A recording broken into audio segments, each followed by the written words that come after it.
स्वाध्याय इयत्ता 7वी विषय भूगोल पाठ 6वा नैसर्गिक प्रदेश. प्रश्न पहिला, खालील विधाने लक्षपूर्वक वाचा. चूक असल्यास विधाने दुरुस्त करून पुन्हा लिहा. 1. पश्चिम युरोपीय प्रदेशातील लोक सौम्य व उबदार हवामानामुळे उत्साही नसतात. उत्तर चूक.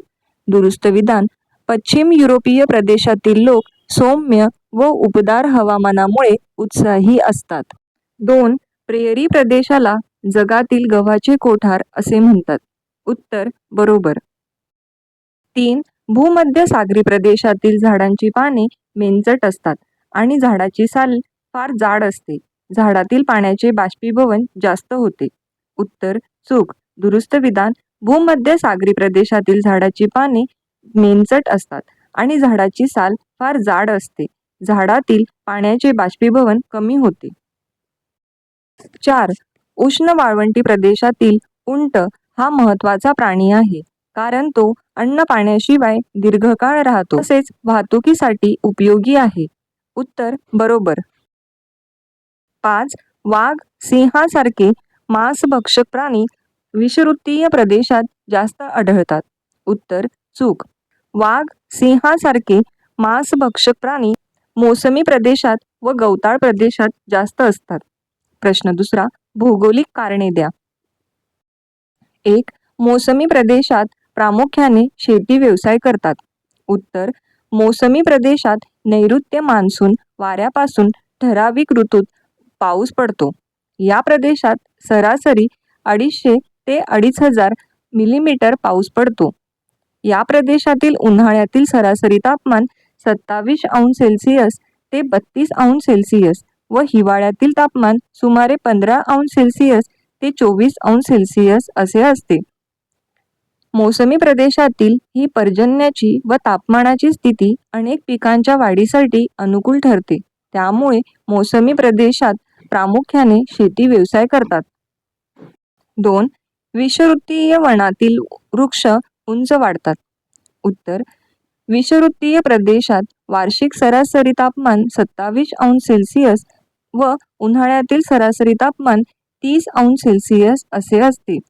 या प्रदेशात वर्षभर पाऊस पडतो व पावसाचे प्रमाण हे सरासरी 2500 ते 3000 मिलीमीटर असते. या प्रदेशात सूर्यकिरणे लंबरूप पडतात. भरपूर सूर्यप्रकाश व भरपूर पाऊस या वैशिष्ट्यामुळे या प्रदेशातील वनस्पती झपाट्याने व दाटीने वाढतात. 3. टुंड्रा प्रदेशात वनस्पती जीवन अल्पकाळ टिकणारे असते. उत्तर टुंड्रा प्रदेशातील हिवाळ्यातील सरासरी तापमान सुमारे -20° ते -30° असते. हवामानाची ही स्थिती वनस्पतींच्या वाढीसाठी पोषक नसते. टुंड्रा प्रदेशातील उन्हाळ्यातील सरासरी तापमान सुमारे 10° असते. या कालावधीत सूर्यप्रकाश मिळाल्यामुळे छोटी झुडपे, गवत इत्यादी वनस्पती वाढतात, परंतु हिवाळ्यात या वनस्पती अतिशय थंड हवामानामुळे नष्ट होतात. त्यामुळे टुंड्रा प्रदेशात वनस्पती जीवन अल्पकाळ टिकणारे असते. प्रश्न तिसरा, पुढील प्रश्नांची उत्तरे लिहा. 1.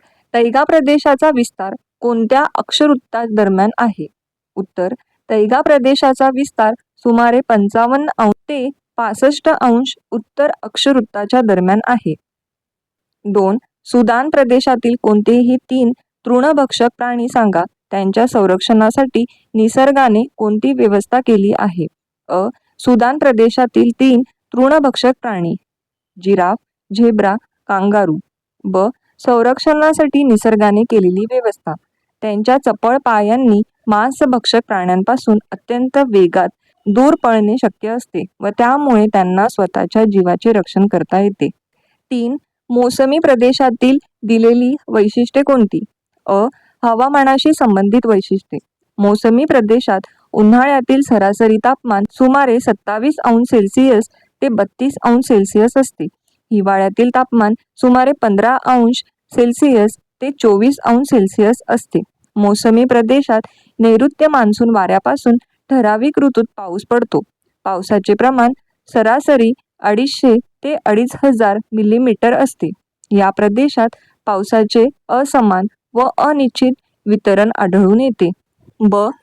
नैसर्गिक वनस्पतीशी संबंधित वैशिष्ट्ये.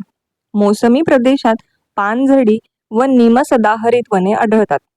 या प्रदेशात पावसाच्या वितरणानुसार वनस्पती प्रकार दिसून येतात. क. मानवी जीवनाशी संबंधित वैशिष्ट्ये. मोसमी प्रदेशात अनेक लहान लहान असंख्य खेडी आढळतात. या प्रदेशातील लोकांच्या अन्नात व पोशाखात विविधता आढळते. या प्रदेशातील बहुतांश लोकसंख्या प्रामुख्याने प्राथमिक व्यवसायात गुंतलेली आढळते. या प्रदेशातील बहुतांश लोकांचा शेती हा मुख्य व्यवसाय आहे. प्रश्न 4. जगाच्या नकाशा आराखड्यात पुढील नैसर्गिक प्रदेश दाखवा. सूची तयार करा.